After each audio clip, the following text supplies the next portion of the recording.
Some days it just doesn't want to do what you want it to do.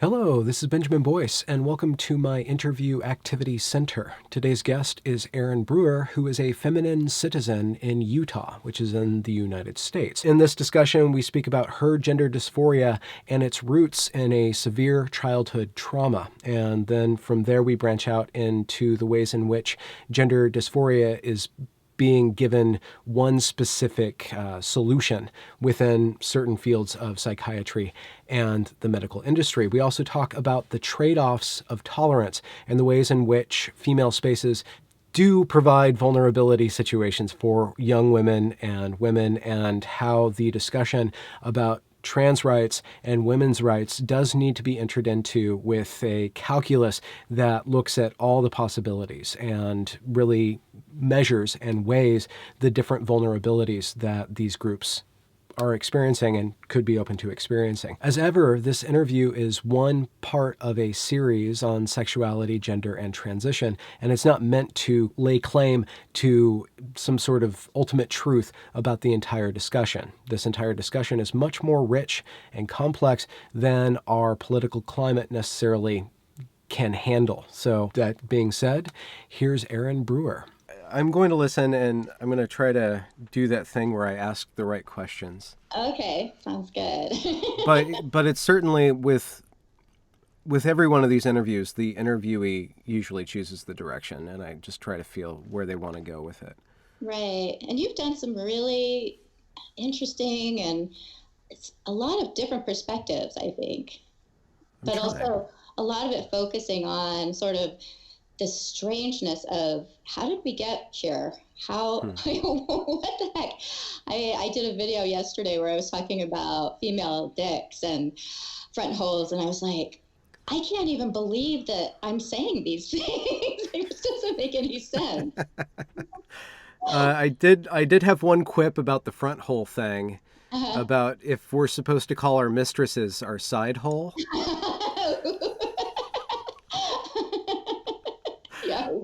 But I never got a straight answer. Yeah, I think pretty much you could call them, well, we have to be very politically correct here, because what if they don't have a front hall? I mean, you're making an assumption there about the mistress. Yeah. Maybe we should call them mistreaks with the X instead of the S. Exactly. Yeah. Or we can just all be polyamorous, and then it's not even an issue. Yeah, no, it's just one big, large dumpster fire, and we don't have to worry about anything. Yeah, and it's strange because this wasn't even on my radar until about November, I think. About the naming conventions or this whole discussion? Any of it. I was very out of the loop. I tend not to be very hooked into popular culture or media or anything. And the only reason I found out about any of this is that I got an actual snail mail from Equality Utah, which I've donated to in the past. It's a LGBTQ community or advocacy group. And so I got this letter from them, and it started talking about conversion therapy. And as soon as I read it, it threw me back into my childhood. And I was like, oh my gosh, I know what they're talking about. They're talking about me. and just the sense of they want to make it so it's illegal for therapists to help children who have gender dysphoria, like I had as a kid. And so it was something that sort of just really blew up, and I went and found some old papers that I had that had information about the school psychologist in first grade, talking to my mom about my gender dysphoria, and so it just sort of all bubbled up really quickly. And then I went to a local trans rally, and I was wearing a sign that said "Stop Trans Eugenics," because I was just shocked that people were advocating the idea that we use treatments that will cause sterility to children. And so that's sort of how I just, the more I started researching it, the more I was just mortified. And then I ended up going to Salt Lake City to testify about the legislation. And that was the first time I got hooked into other people and started realizing that there was this whole conversation going on about this, and all of us are sort of being tamped down by the media and by the transgender activists when we're trying to say, wait a minute, we have some experience here that could inform this discussion. And that's really important because I actually watched something on Joe Rogan. I can't remember what who his guest was, but the guest kept saying, transgender people say that they wish they had been transitioned medically as kids. And I'm like, wait a minute. Those of us who had gender dysphoria who didn't transition are saying, thank goodness we weren't transitioned. So it really, in some ways, it's been really painful sort of revisiting that past that I wish I didn't have in some ways. But in other ways, it's been amazing how people have reached out to me and been incredibly supportive. And so many women have sent me emails or Twitter tweets or something on Facebook saying, your story is my story. And so it's been this sense of, wow, there's this community of women who had gender dysphoria as children as a result of sexual abuse. Who knew? And especially the rapid onset gender dysphoria. A lot of the young women who either transitioned or didn't transition but sort of resolved it are coming out and saying, wait a minute, this was because we felt sexualized and we were trying to avoid that experience because we don't have the skills to handle it. So we decided to identify as males instead. So it's kind of been an amazingly interesting adventure. And the more I get into the trans advocacy side, the more disturbed I am about the idea that women and girls' rights are really being undermined. And there's just a recent judge who said that girls don't have any expectation to not be seen naked in changing rooms. And wait, could you explain that? What do you mean by that? Yeah, it was a ruling. Basically, there were some girls who were being represented in litigation because a trans female student, a biological male, was being allowed in their locker room, and they were concerned about it. And so there was a lawsuit they had filed, and the judge said that nowhere in the Constitution are girls guaranteed a right not to be viewed naked by the opposite sex. So it's shocking to me that we have no protections as women and girls not to be seen, whereas if we tried to be seen, we would get in trouble. So if we went out in public and tried to be seen, we'd get in trouble. And especially with girls, if a girl took a picture of herself naked and shared it with an adult, that's considered child pornography. So there are all these kind of complicated issues where it seems like we're hypersensitive to the feelings and needs of a very small population, and allowing that to completely undercut the feelings and needs of women and children, and in the name of political correctness often. And I really believe a lot of it is coming not necessarily from the idea that they're trying to suppress women and children's rights, but just this sort of like tolerance, this idea that we're tolerant as a people and that we don't want to do anything to hurt somebody's feelings, and the LGBTQ community, well, especially the trans activists, have done an amazing job of talking about how difficult it is to be trans, and they've got all these statistics about how incredibly fragile transgender population is. So we have to be so careful with them, and yet the statistics are primarily self-reported. They're not really what I would consider great statistics. They haven't been gathered in ways that suggest that they're valid, I guess. So, and then we also have the narrative that trans children will kill themselves if they're not allowed to transition. And I don't even know where that came from. Yeah. But it's so ingrained. People really believe that if we don't do this, and what a thing to tell a child's parents, that if you don't do what we say you have to do, your child's going to kill themselves. Well, what a thing to tell a child, that if you don't go through with this, you're going to want to kill yourself. Right. And one of the things that's so informing, I think, is that even the most hardcore transgender activists, people who are actually suggesting that children be medicalized as early as 8 years old, get on cross-gender hormones, even they admit that gender dysphoria isn't resolved by medically transitioning. So we're doing all these things that have the potential to really damage a child's body. And it turns out it doesn't even cure gender dysphoria. Yeah. It might mitigate it for a while. We don't know. But we do know that this child's body is going to be permanently damaged. So there's so many different word games or rhetorical tricks that are being played. Like what you were saying about young women. They're punished for being immodest, but their modesty is no longer protected. Yeah. Right. So there's all these trade-offs with tolerance that are sequestered. We can't even have the conversation about the different trade-offs and balancing things. Because it's so, if you don't go along with this, there's a big disaster. Furthermore, with conversion therapy, the alternative to conversion therapy is actual conversion of the body. Right. So like that word is like only applied for this, the specter of the gay conversion therapy. Not to mention that they're finding out that a lot of children who have gender dysphoria grow up to be gay. And so if you affirm a child's gender dysphoria, you're basically converting someone to being transgender. So, like you said, the language and the manipulation of language, and especially, I don't know what it's like in other states, but in Utah, when the advocates were trying to get the conversion therapy legislation passed, they would talk about conversion therapy like electrocuting gay people to make them straight, or, really physically dangerous and kind of horrific things that were done to gay people to make them straight.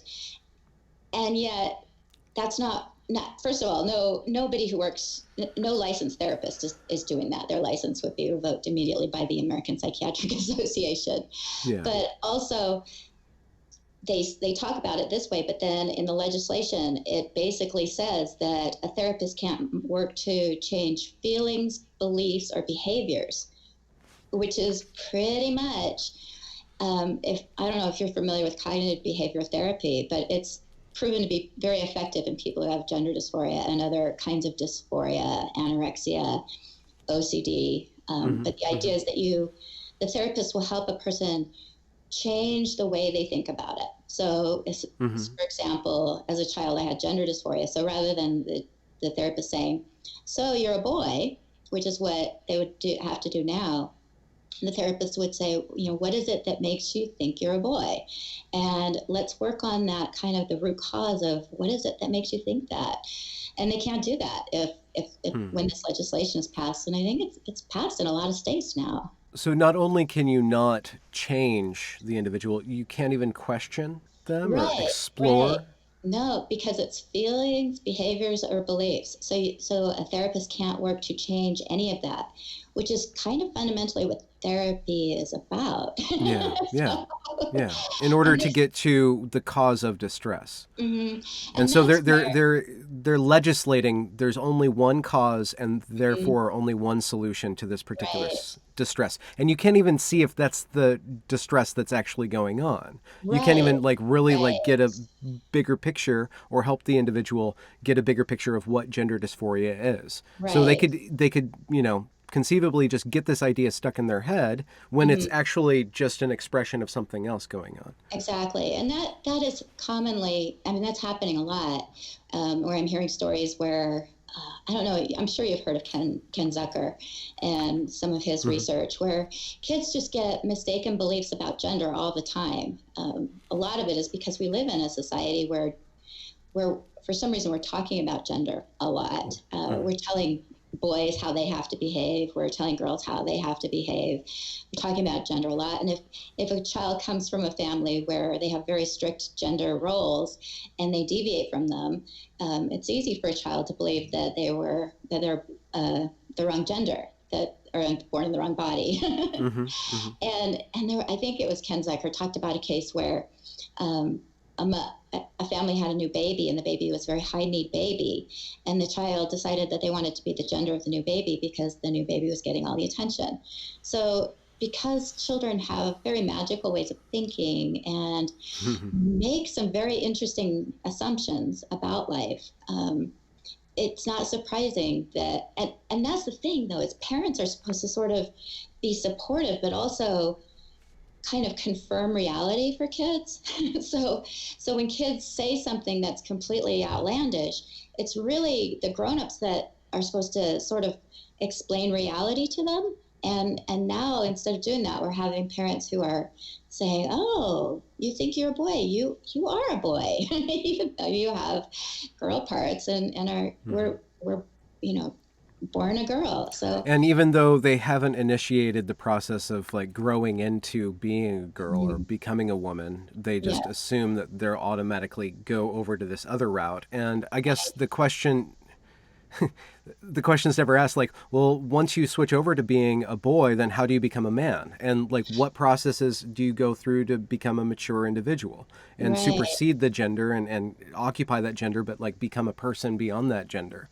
So there's all these questions about the depth of human complexity and experience that are getting shoved off the table because this mindset is so strong and so small.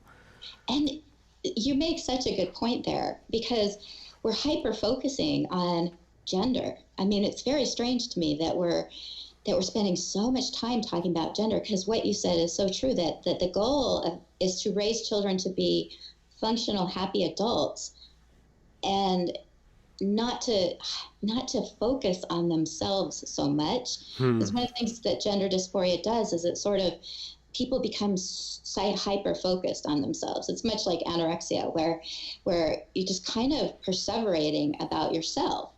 And it's really hard for someone who perseverates about themselves to grow up and be a functional, happy adult. And reinforcing that idea that a child should be hyper focused on themselves like that is not particularly healthy. So I do think that in so many ways, and I there are going to be people who want to transition, and I've never had much thought on that. I actually had a friend who was transitioning from being a female to a male a number of years ago, and it never really even was, I don't think it really even came up that much. It was just sort of what this person was doing, much like, somebody who decided to become a vegetarian or become politically active, or change careers even. So it's strange to me that we're talking to children about genitalia. It seems really strange to me. Like, I keep thinking, why are we doing this? And one of the things about the Dear Colleagues letter that was sent out by the Obama administration that kind of started the ball rolling in allowing this kind of people who identify as the opposite gender to gain access to the spaces of the opposite gender, the opposite sex. So they sent out this Dear Colleague letter. Sorry, my dog just came in and I'm like totally distracted. That's fine. But the Dear Colleague letter, from what I understand, it required schools and basically any institution that got federal funding to allow a person who affirmed as the opposite sex to be treated as such, but at the same time would not allow schools to communicate with their peers to let them know that the parents? Parents and children. Oh, okay.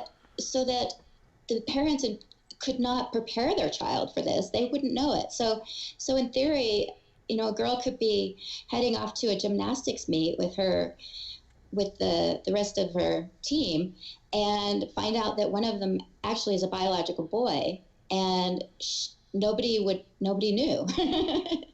Nobody could tell the parents. So it's like the right to privacy for the trans child is super high, but then the right to privacy for that. So it's very interesting. And even calling it a trans child bothers me, because I don't think that that a person should be declared transgender until they're an adult, because I really believe that the majority of gender dysphoria is caused from underlying things. And so if you automatically call a child a trans child, then you're sort of pushing them towards transitioning. Whereas if you call them a child with gender dysphoria, then you recognize that they have these issues that need to be recognized, but that we can treat them in other ways besides transitioning the child. So your experience of gender dysphoria, I guess, basically informs your position in this conversation, but also probably informs a lot about your understanding about life and how you move through the world, and maybe even how society treats the sexes. Would you mind talking about your gender dysphoria and the ways in which you dealt with it or came to terms with it, and how long that took? Yeah, and it is personal, so it's kind of been interesting, because I started to talk about it, and when I first started talking about it, I get very emotional, upset, and now I'm to the point where I'm sort of like, it's like ordering a hamburger or something, like, okay, so this happened, blah blah blah.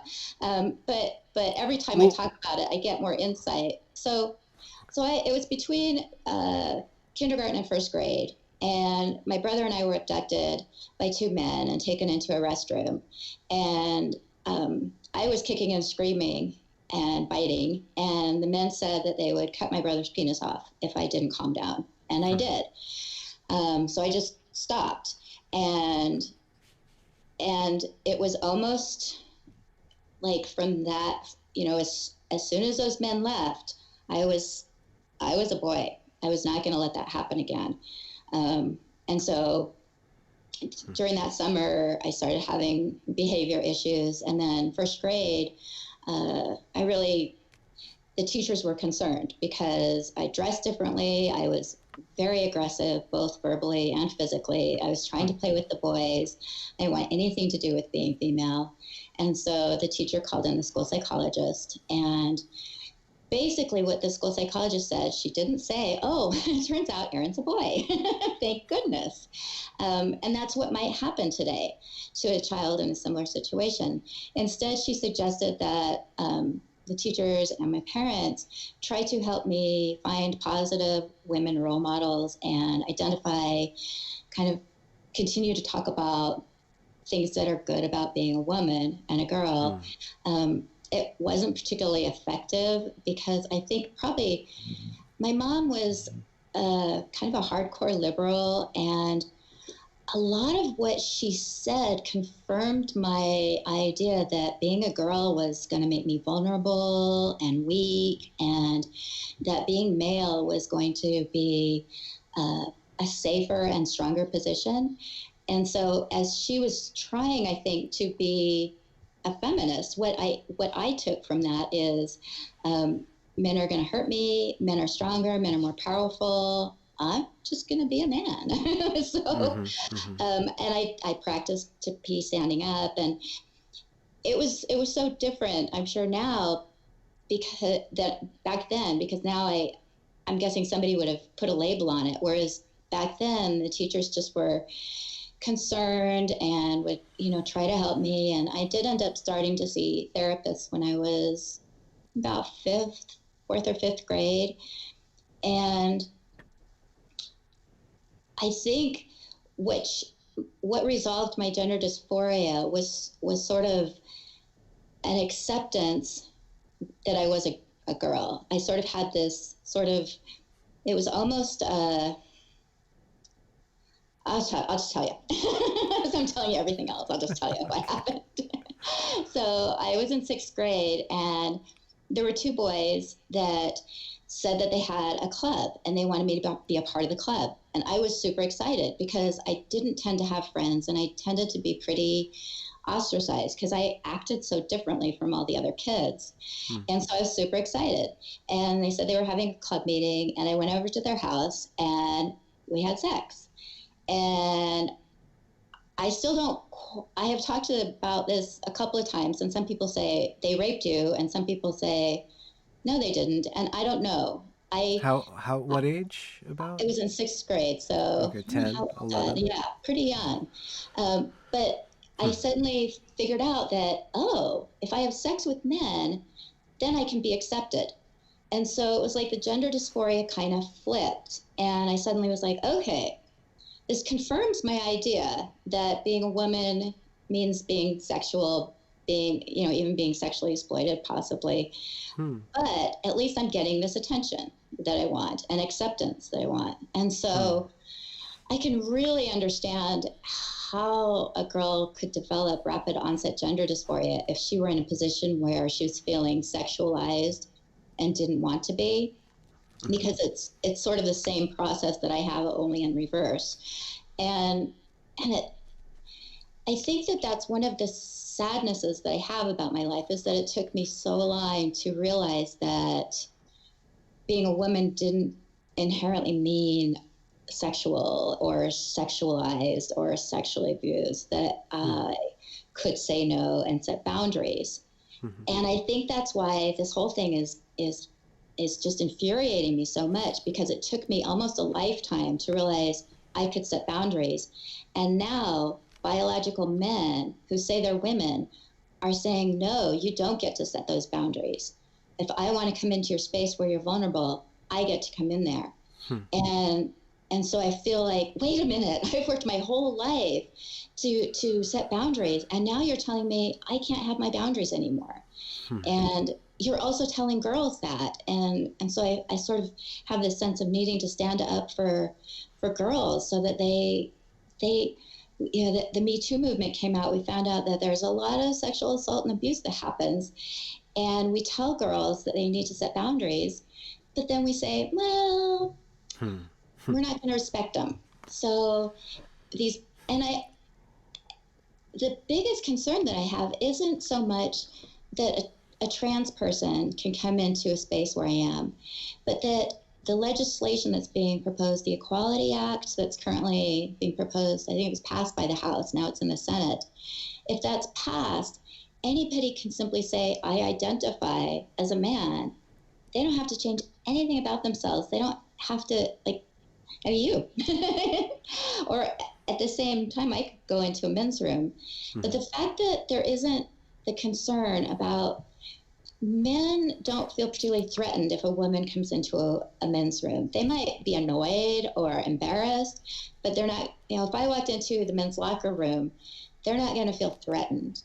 Whereas if a man walked into the locker room where I'm changing, I would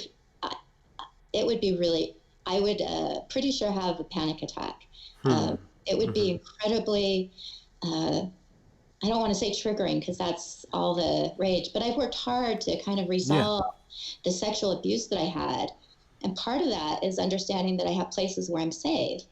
And I know that not all biological men are going to assault me, but if I'm in a place where I feel like I'm vulnerable, and then all of a sudden a biological male is there, I'm going to feel really vulnerable.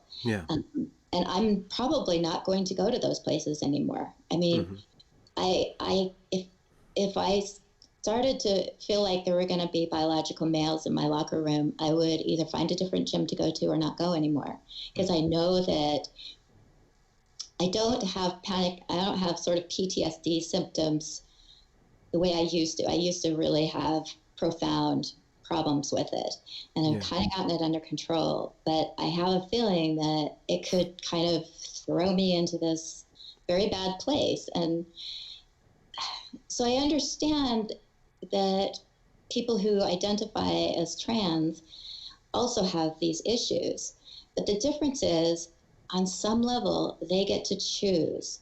I don't get to choose. I can't pass as a man if I want to. Me going into a men's room isn't going to help me feel safer. Whereas a trans man, even though they say, oh my gosh, it's really hard for me not to present as a female, they can choose not to present as a female. On some level, it is a choice.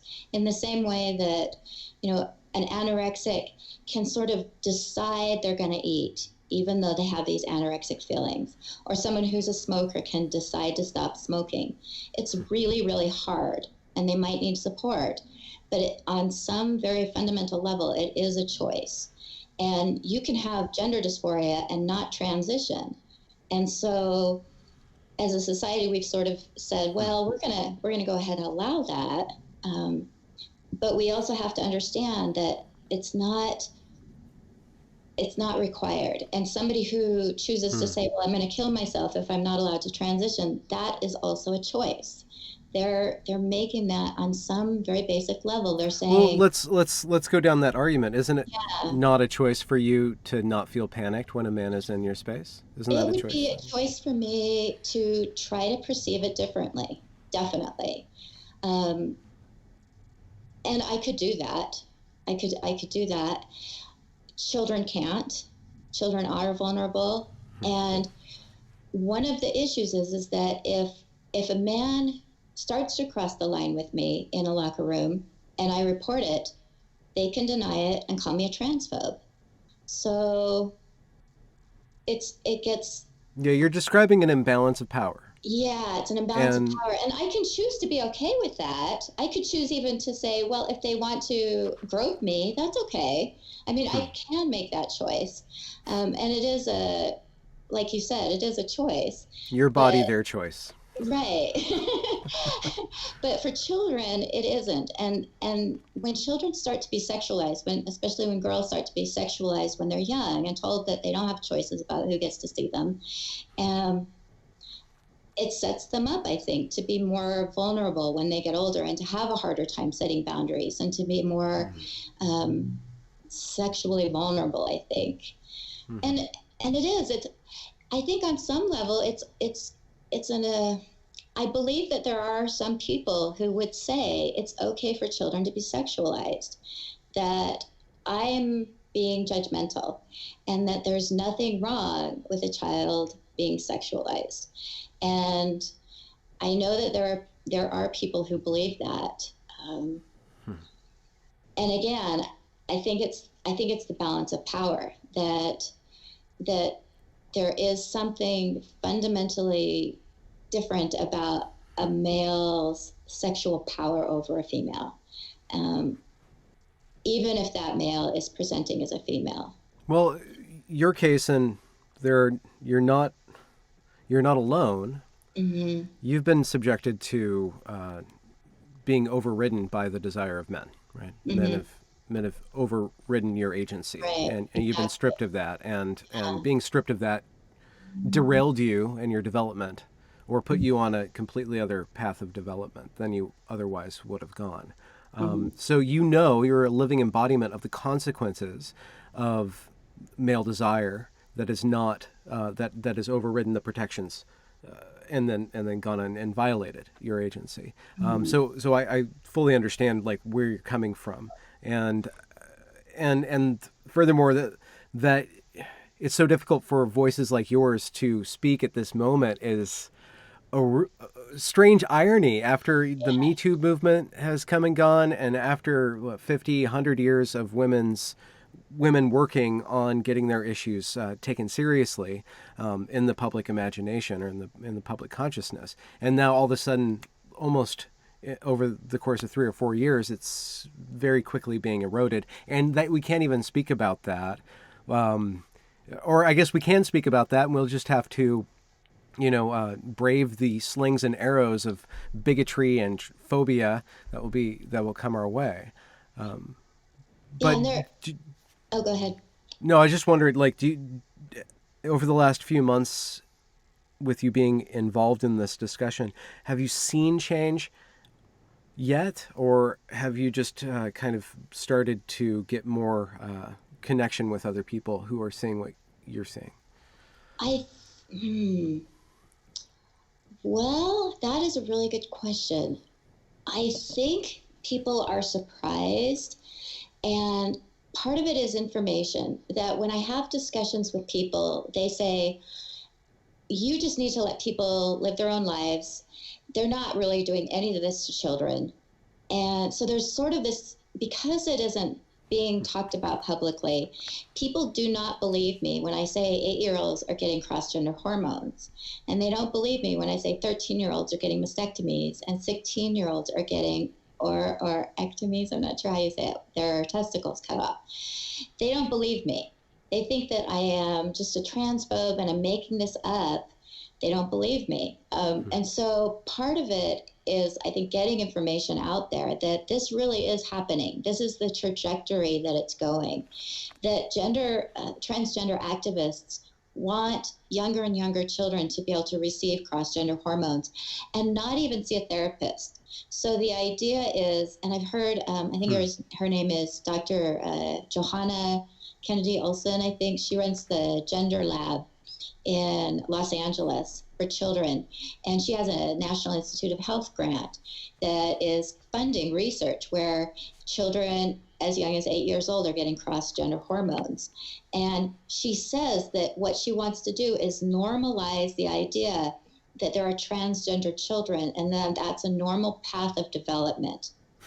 And that would be fine if they weren't doing things that cause their body to become less functional. Like to say that it's a normal path of development, that for someone to have gender dysphoria, well, okay, maybe so, because right now we do have some very confusing and conflicting ideas about gender. We have a lot of people who are suggesting that we break out of stereotypical gender roles. So, but as soon as you start giving a child hormones that is going to hurt their bodies for the rest of their lives, that's going to cause their functional body to be less functional. Yeah. As soon as you start doing mastectomies on 13-year-old children, I think that argument just falls apart because that's not normal. There's no other case where I could think of that we advocate someone to harm their body because of something that they believe about themselves. Furthermore, the stereotype argument is crazy because if you're trying to break stereotypes by forcing people to embrace stereotypes, like you're not breaking stereotypes, you're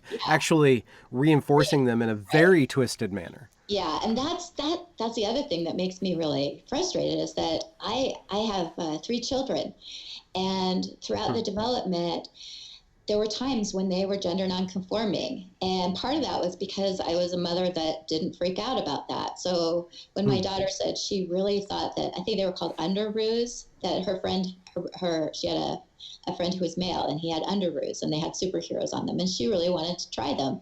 I'm like, sure, you can try them. Whereas if I said, oh my gosh, you must be a boy. Yeah. Or, and so she wore her underoos and it was fine. And one of my sons used to like to dress up when my daughter would play princess, he would play princess. And these are, I think, we've kind of, I think that we've kind of encouraged the idea that we want boys to be more sensitive. We want them to cry. We want them to embrace, maybe homemaking and parenting and cooking and grocery shopping and all these things that are more traditionally female. But now when they do, we're saying, oh, you're born in the wrong body. And so it totally reinforces sex roles and stereotypes. What kind of pushback have you gotten, and within the pushback, have you learned things? Have you kind of granulated or refined your position? That's interesting. The most pushback I've gotten is from the local trans activists. They have, I've been told that they are violently angry with me. I've gotten some threats. So that has been, in some ways, shocking. I didn't expect that. Some of the people who are involved in this movement are children who grew up with my children. And so it's been very painful for me to see them going on this trajectory that seems so hate-filled and being unwilling to even talk about this idea that I've just been labeled a transphobe and a bigot and that's it. So that's been really sad for me. There's also been the pushback on Facebook and Twitter, which you may or may not be familiar with, but being banned.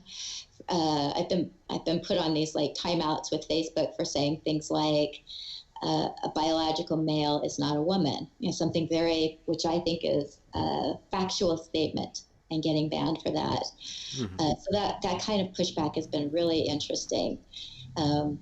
If they can categorically refuse those categories, then they win, right? Yeah. Well, And it's so confusing to me how we got to this point so quickly, where this very tiny group of people has so much control over what other people do and say. But it's really forced me to think a lot, because I've always considered myself to be a liberal. I've always wanted to be a tolerant person, to be loving, to be kind.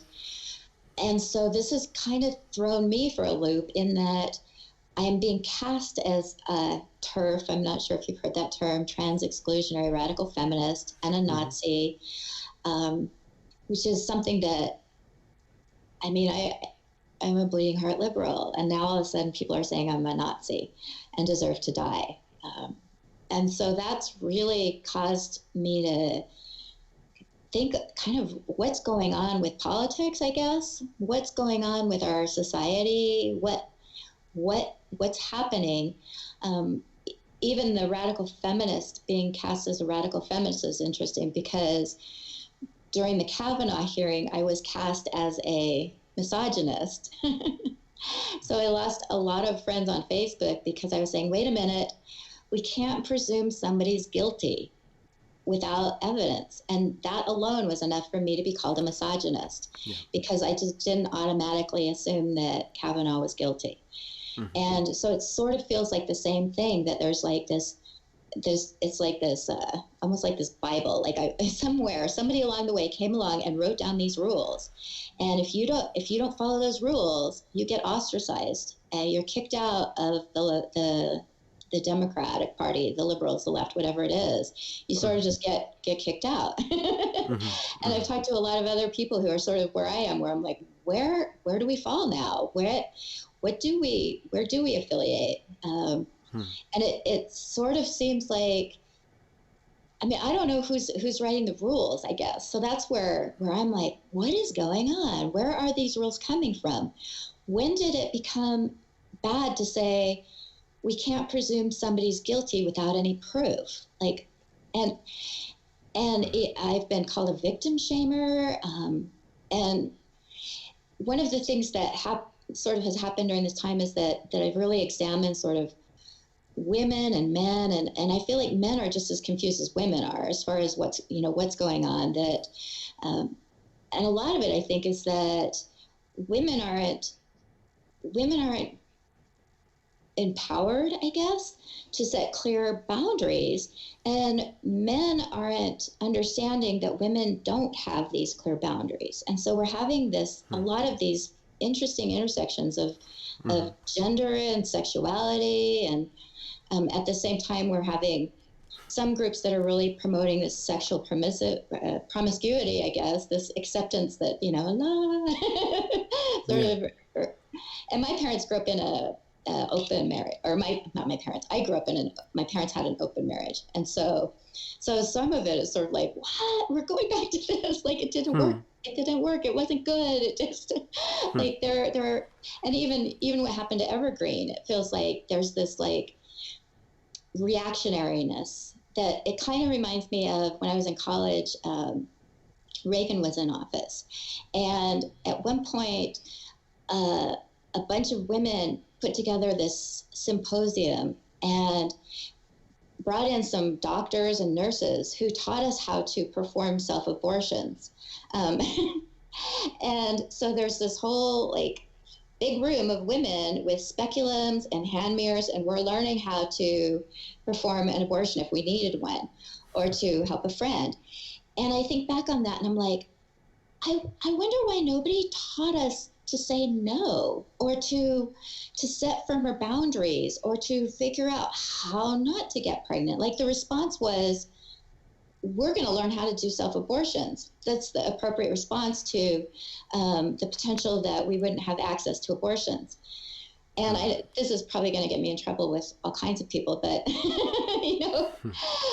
when I think about girls who are growing up and they're never taught how to set these boundaries that are so important, because if we can't set, and there's always going to be unprotected sex and mistakes, and so I'm very much believe that we need to have birth control available, but rather than having this extreme reaction of we're going to learn how to give ourselves abortions, I keep thinking, wouldn't it have been neat if we had kind of gotten together and figured out how to really figure out this sex thing and these, how to not get pregnant and Yeah.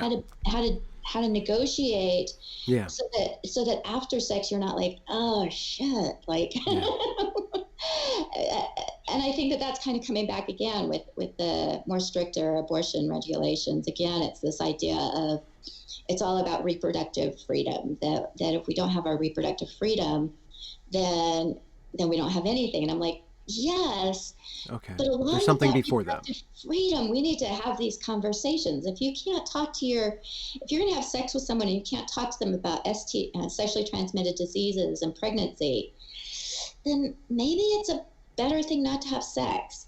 And maybe if you're going to go to somebody's, room with them, maybe it would be better to talk before you go to the room about boundaries. And but then, so we go back to this. Now we're telling girls that they can't set boundaries. So it's sort of like, Yeah. But it seems like we used to have clear social norms about sort of sexuality and interactions, and those kind of got tossed out the window. And now we've got people who are enforcing their ideas of what it means to, be normal. Yeah. Be normal. And part of that is the idea that it's normal for a boy to think that they're in the wrong body and for a girl to think that they're born in the wrong body. And to me, that narrative that you can be born in the wrong body is just outland. I can't. Yeah. What does that even mean? You're born in the body you're born in. Like, everybody's born with something they don't like about themselves. And so if we're going to humor the idea that we get to focus so much on our bodies and what our bodies need and what we need, and we're going to make society accommodate us because we are a special category. I don't know where that is going. The argument. This is a metaphor. This is a total metaphor. It's kind of out there. I don't know if I can bring it back home, but we're at a place now that the black sheep gets to write the rules for the rest of the flock. And then somebody figured out that you can't ever complain about the black sheep. So the wolves came in and started wearing black fur instead of white fur, because now you can't question them at all because they're wearing this special color. Oh, right. They're definitely, we have to protect them because they're very fragile. You can't even question. Their needs are far more important than ours because they're likely to die if we don't take care of them. And that's what. Yeah, wolf will die if he doesn't eat a sheep. So. Right. So we have to, and it's interesting to me because this morning I was having coffee with my son and he said, "Oh my God." And that's something, I live in Utah where there are, I can't even remember what they call themselves now. Blasphemy laws or something? The Church of Jesus Christ of Latter-day Saints.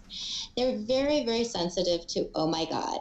That's a term that it really bothers them. And so I've tried not to say it. I teach my kids not to say it out of respect. I'm not going to say you can't say that. And this, the Mormons don't say you can't say that, but it's sort of a negotiated respect. And I think about the people who are in the trans community here are the ones who are intentionally going out of their way to offend people like the Mormons. And to be offended too. They go out of their way to be offended. Yeah, and so it's this weird narrative that they get to tell us how to treat them, and yet they have no respect for how we want to be treated. And again, this is very generalized. I don't want anybody to think that I think this is true of all trans people. Yeah, and I need to apologize to making the metaphor about the sheep and the wolf and stuff. I'm not saying that everybody's a wolf. I'm not saying that everybody is a predator. And I don't think that's what you're saying either.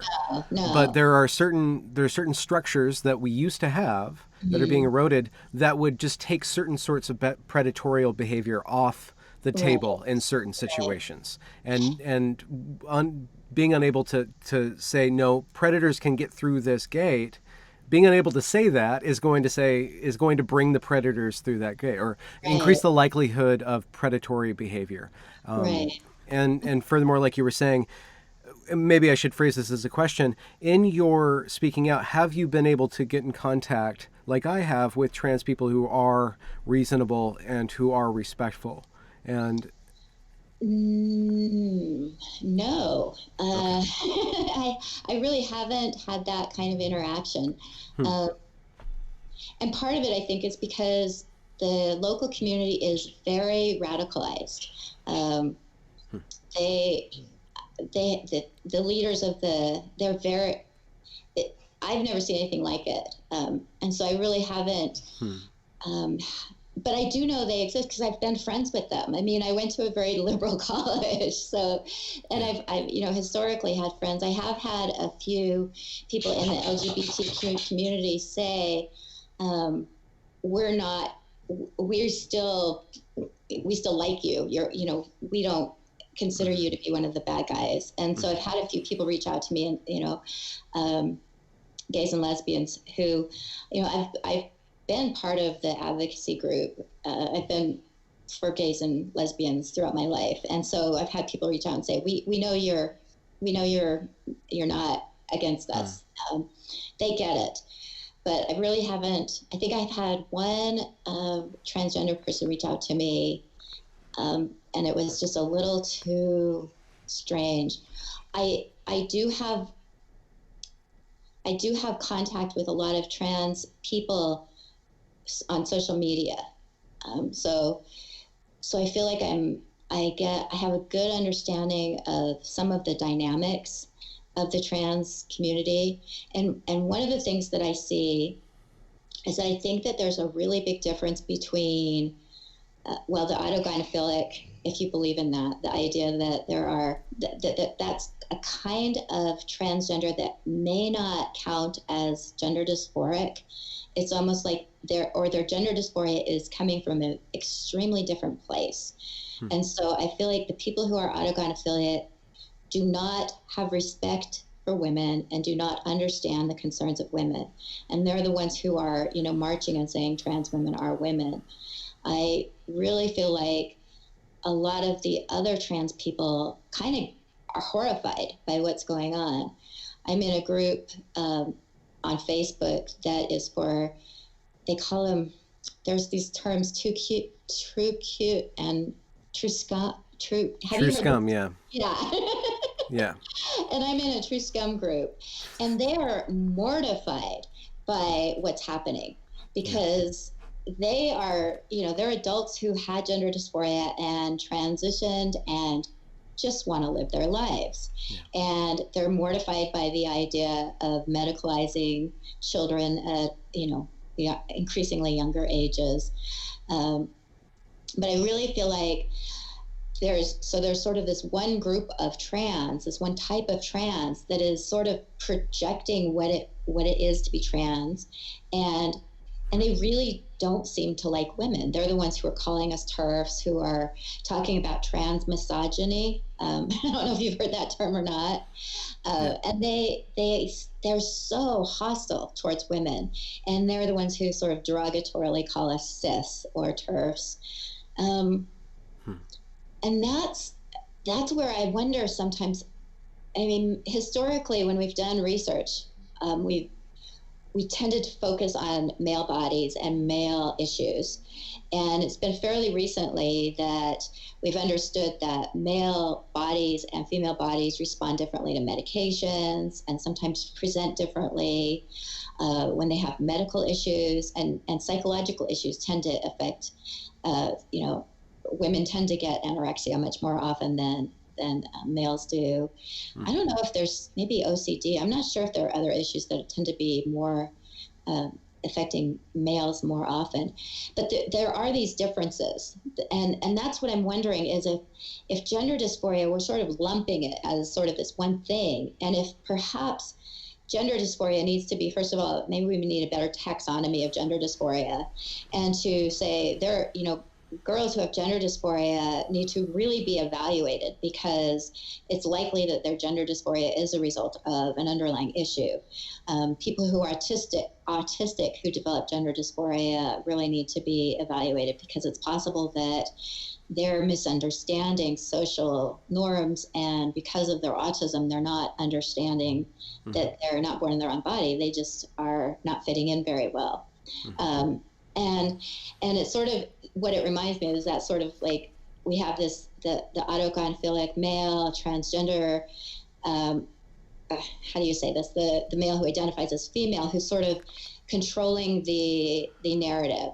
And one of the things that I thought of when I was thinking about autistic girls who are developing gender dysphoria is one of the first things they recommend is breast binding.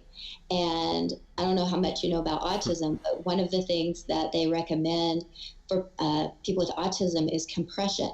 Yeah. And I was like, well, is it possible that they're feeling less dysphoric not because they're binding their breast, but because they're having compression? And rather than just accept, oh my gosh, the breast binding made me feel less dysphoric, I'm clearly a male in a woman's body, we need to be looking at, what is working, what isn't working, why. But with these, like going back to the conversion therapy laws, we can't even do that.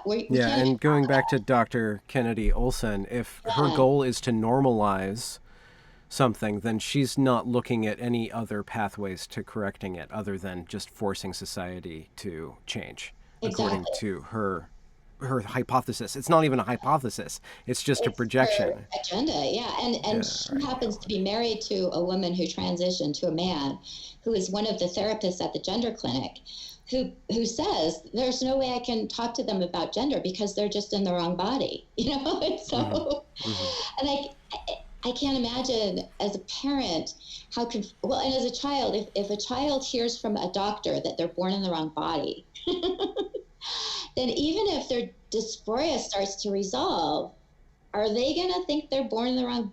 Is that just going to be I'm thinking as a child how much sort of authority a doctor has, and if they say, well, you've been you're born in the wrong body, and it's okay because we know how to deal with that. Even if that child started to feel less dysphoric, they may not ever resolve that idea that they were born in the wrong body. So and I think there's some research in England where they've been putting children on puberty blockers, and the children who they sorted a study, children who weren't put on puberty blockers and children who were. And the children who were put on puberty blockers, almost 100% of them ended up medically transitioning. Whereas those who weren't put on puberty blockers, I think it was 60 to 70% had their gender dysphoria resolved. So that's a huge percent. I mean, that's more than half of the children who without any kind of medical intervention at all, just had that gender dysphoria resolved when they hit puberty.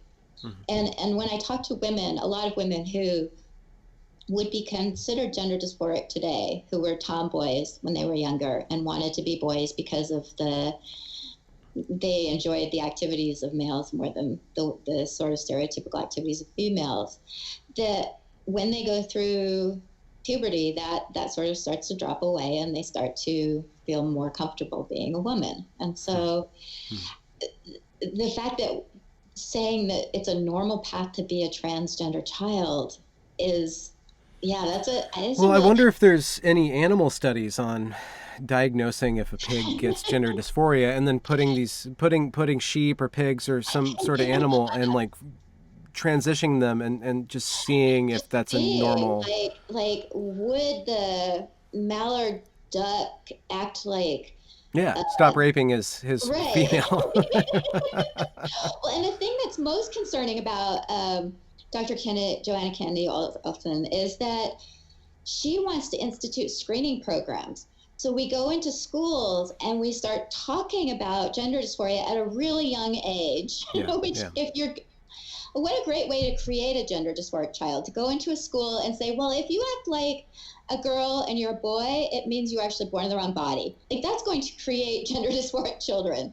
And then to talk about, going back to the front hole and the dick, to the idea that we would go into school and screen for gender dysphoric children to set them on a path towards medicalization.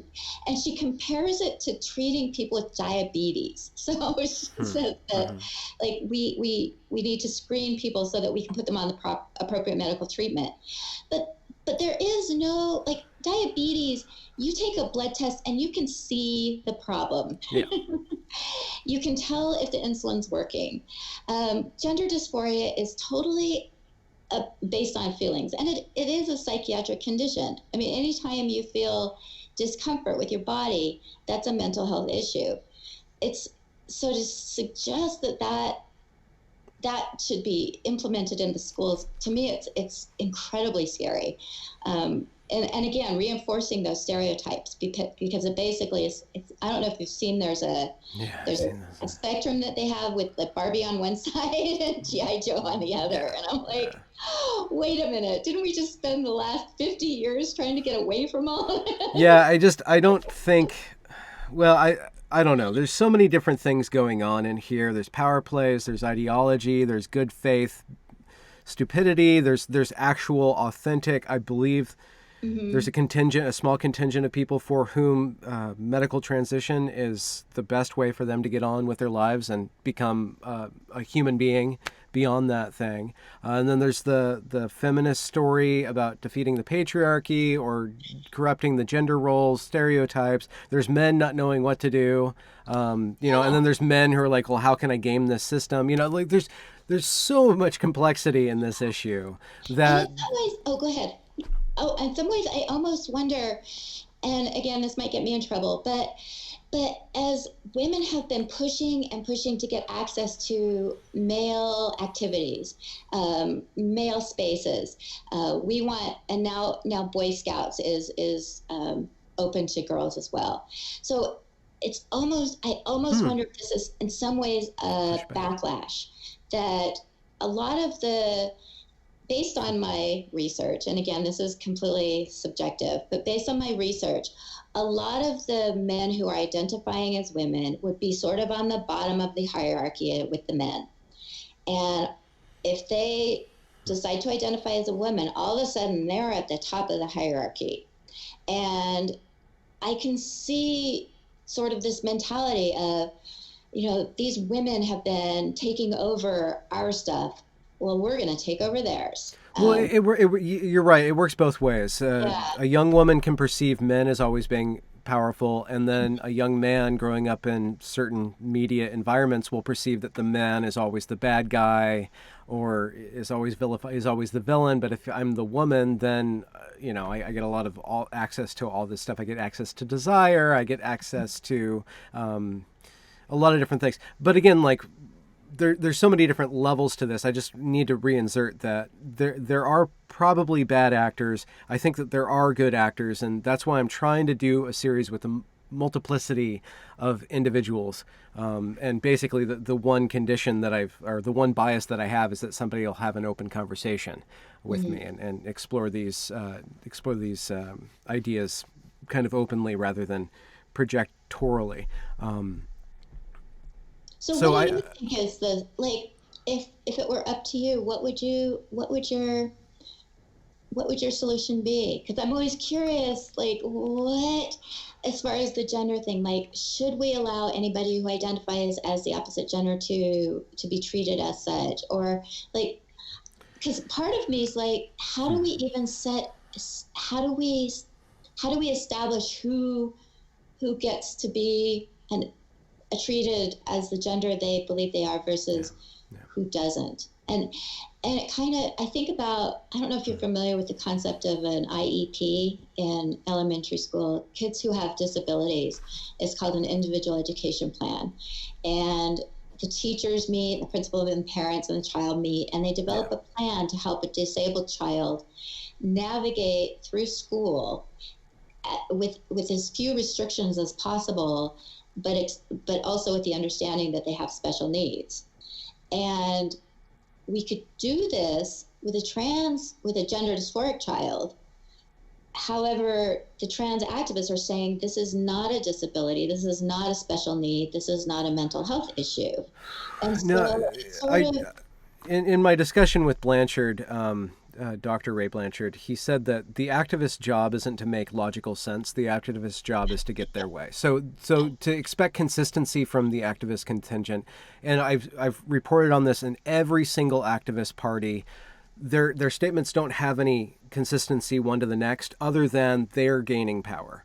And Right. so it'll be a disability one day and it won't be a disability depending on what sort of position gives them more strength. So Right, because the, that's true the with the insurance issue too, yeah. is that if it's strictly cosmetic surgery to make you happier with your body, then it's really quite discriminatory to not allow other people to get cosmetic surgery that will make them more comfortable in their body. I always joke that I identify as a big busted woman because I am not well endowed. Yeah. And if I go to my insurance company and say, this is causing me huge dysphoria, I would have a much better quality of life if I could get a breast implant. And you should cover it. They're not going to cover it. But if a biological male who identifies as female says the same thing, that surgery may be covered. And the Equality Act would, I believe, legislate that it has to be covered. And so it almost it's like we have this not particularly level playing field, but at least we have this idea of everybody has the same civil rights. But what's happening now is that trans people are trying to almost like bump it up so that their rights supersede others, so that they get cosmetic surgery paid for and other people don't. And in fact, it's considered discriminatory if they don't get it paid for, which, if I would suggest that probably nearly 99% of people have something about their body that they don't like. And we can encourage people to really focus on that and insist that insurance should cover that. Or we can encourage people to think kind of bigger. There's sort of this sense of like, one of the things that happens with mental illnesses is people get sort of like so stuck in themselves so like, I think I might have lost the feed. Oh, did I break up? Oh, there you are. But they get, and I've been there. I know what it's like to just get completely self-absorbed. And one of the things therapists do is to help people kind of resolve that. But now we're saying we won't let therapists resolve that. In fact, we're going to encourage that kind of hyper-focusing on self. And I hate to say this, but one of the things is even thinking about resources, that the resources that go towards somebody causing their functional body to be dysfunctional is a lifelong, it's sort of like they're committing themselves to a lifelong of dysfunction and needing medical resources that could go to, clean water in Flint, Michigan, Yeah. And I understand that there are people who will say that the medical care that it's like a lifesaver, that they'll kill themselves if they are not able to medically transition. But that just sounds so much like a mental health thing. People who are suicidal have a mental health issue, and we don't tend to say, you're right, the reason that you're suicidal means that you should be suicidal. Like, I can't think of any other case where a therapist says to a patient, you're suicidal and you have every right to be, unless you do this. Yeah. Well, you asked about my solution, and I don't have a solution. I do have a path forward. And I see a part of what you're responding to is the amount of hate that you've received from the radical activists in your area, and that you said that that's the strongest interaction that you've had. And I think I think your position is very much informed by that, as well as your experience of gender dysphoria and where that came from.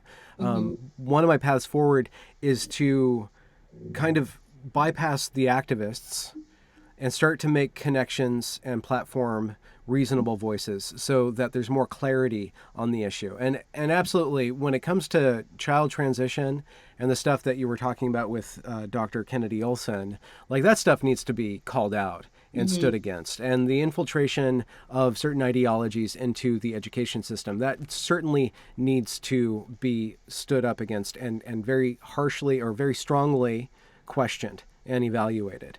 The one weakness with going too strong against this is that the trans activists who are self-elected representatives of the trans community, and like you say, and like I know, they do not actually represent the trans community.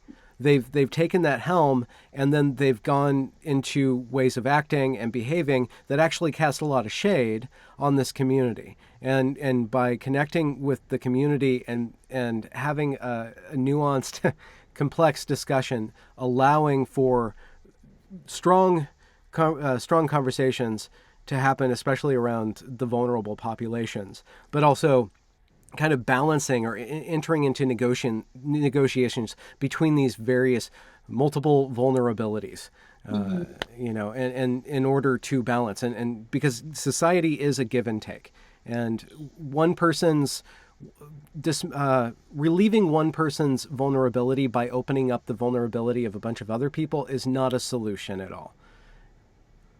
Well, and that's one of the interesting things that I've really been grappling with is who decides, like, if one person needs to make another person uncomfortable in order to have their comfort, in order to feel comfortable. Yeah, who gets priority? How do we choose that? And of course, there's this whole, oh my gosh, intersectionality that's decided that based on, well, it introduces a calculus, which then it incentivizes oppression. It incentivizes you figuring out, playing this game. And again, and then excusing your bad behavior, not becoming a better human being, and not being responsible for your own issues, and then in order so you can be responsible for other people, which is the goal of becoming an adult, is not to become your true self, but to become an actually empowered and empowering member of society that's giving more than they're taking from society. Right. And when I hear that term authentic self, I'm like, I don't know how many people go out into the world and are their authentic self, but I suspect most of us rein it in a little bit around most people, even around ourselves, maybe. But the idea that it's somehow oppressing someone to not allow them to be their authentic self. And again, that reminds me of when my son was younger. We grew up, it's a conservative community, and he was growing his hair out long and looking pretty crazy. And when he'd go to the bus station, the cops would bug him. And I'd say, you have a choice here. You can keep looking like this and you're going to keep getting harassed. You can fight the system and try and educate the cops, or you can change the way you look. And he did a little bit of both. I feel like he kind of did a nice job of initially he was like, I hate the cops. And then, as he got to know some of the police officers and understand some of what they're responding to. And I think that that's part of what you're saying, is that idea that we need to meet each other as human beings, that we all have feelings, we all have hurts, we all have vulnerabilities, and we need to meet with an understanding that nobody's vulnerability gives them the right to hurt somebody else's or put them at risk. Yeah. And again, that the thing that makes me the saddest about what's going on is that I feel like there's going to be a backlash against transgender people who just want to live their lives. Yeah. And it's going to be by the predators who are going to say, oh, this is awesome. One of the things that just recently came up in one of my feeds is that a lot of men are I shouldn't say a lot. There are a few men who are transitioning because doing so covers up their past legal record. And so they transition, they get a new name, they get a new gender, and their legal records are sealed. So if they've had felonies, those are sealed. And so they're able to kind of, and they don't even have to give up their balls to do this. Right. So there's no quid pro quo. Yeah, and they don't. There was one of the leading trans activists in the community here came out, I think, in last August, so less than a year ago, saying he was agender, and then was able to legally change his sex without physically changing anything. And so, I mean, what does define being male and female? like, and is it just a matter of you get to say what you are, and that any woman who's concerned about that is being hypersensitive, or is it reasonable to say that there needs to be some kind of criteria for determining whether or not someone is indeed a transgender person who is legitimately having psychiatric difficulty if they're not allowed to present as the opposite sex? Yeah. And who decides? I mean, because you've got doctors who are willing to tell 4-year-old kids that they could be born in the wrong body. So and you have legislators saying that you can't not do that. Yeah, and that's the other thing that really, as I've gotten more and more into this, I've all of a sudden started to understand climate deniers and anti-vaxxers. And I never thought I would have any sense of why people denied climate change or why there were anti-vaxxers. And suddenly I'm like, well, if we've got people who are saying that it's possible to be born in the wrong body and that your chromosomes don't define your sex, and that girls can have penises and boys can have vaginas, and then I can maybe, like, who do you trust? Like, what information do you trust when you've got the government legislating therapists having to lie to clients and affirm delusions? Like, what information do we believe? And maybe just as in this issue, the information on other issues is equally being skewed. And how do we know? And that makes for a very crazy society when we can't trust anything. Yeah. So, I'm unfortunately I have to go forth and prepare for the Peterson Zizek debate. Are you considering setting up resources, or what's your position now? Are you just a member of different groups or stuff, or have you found things that, like, centers that you go to, like websites or whatever? I'm part of a group called Hands Across the Aisle, and I really like this group. It is women who are from both sides of the political spectrum. So there are people who are from the Women's Liberation Front, as well as people from the Heritage Foundation. So these are groups, these are women who typically disagree on almost everything, are coming together on this issue because we're so concerned about how it's impacting women and children.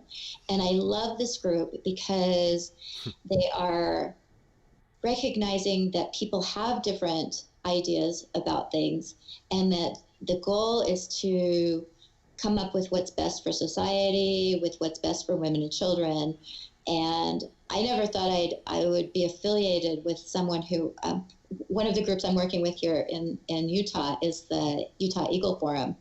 And as a kid, I grew up with my mother swearing at the leader. Her name is Gail Rizuka. And anytime she'd come on TV. And I met her, and she's a delightful person. And we do have some different ideas about some issues. But I'm learning that people who I thought were awful and terrible on the right are actually wonderfully kind, and they're good people. They're not backwards or evil, which is kind of what I grew up thinking. And so I'm going to keep working with those organizations. And I'm hoping there's a group called the Kelsey Coalition that has been working with parents of children who have developed rapid onset gender dysphoria. And they asked me if I would be a group leader for people like me who had gender dysphoria as a child and are concerned about how gender dysphoria is being portrayed as being transgendered. And so I'm hoping to move forward with that so I can connect with other people who had childhood gender dysphoria. And for me, that's been really quite amazing for me to recognize that all this time I thought I was the only person who had this experience. And all of a sudden I'm finding out that there are other people who had this experience too. So I still feel like I'm kind of different and kind of weird and don't quite fit in, but all of a sudden I'm finding out that there are other people who had similar experiences, and that's really kind of cool. So, well, being weird might just be your superpower. Yeah. Something, by which I mean something you use to either destroy or save the world. Yeah, exactly. Well, I'm so glad to talk to you. Yeah, This is thank you, so Erin. Thanks for your fun. time. Yeah, and good luck with all the things. The evergreen thing is so interesting because I don't know if you're familiar with Hampshire College, but it's falling apart too. Oh, yeah. Um, In a so similar fashion? it's a similar. They're well, what it is they don't have funding, so they've been very politically correct and divested from any kind of investment that was maybe not politically correct, and given lots of money to people who needed it. And now they don't have any money, and it looks like the school might close. So Oh, interesting. Huh. yeah, it may be that I read that we might have hit peak wank. I don't know if you read this I haven't article. heard that one. It's like the idea that we might have finally, politically correctness is finally like hit peak, and we're gonna kind of maybe move forward, which would be great. Yeah, well, there's this big election coming up. That's true. So I think Who knows what that's gonna do? yeah, so I don't know, but I really appreciate what you're doing on YouTube, and I appreciate the voice that you're putting out there.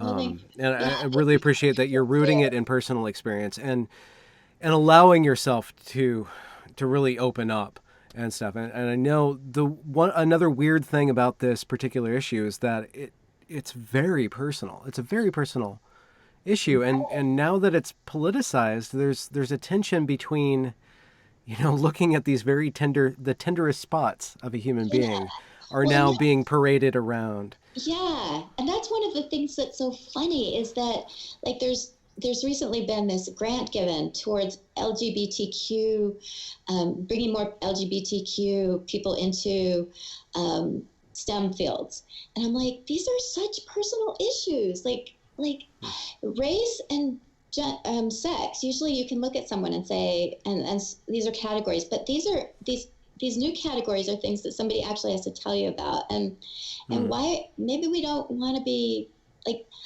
The only reason I'm talking about these things and sharing them is because I'm concerned about children and women and what's happening, and wanting to share my story and show that just because you have gender dysphoria doesn't mean you're transgender.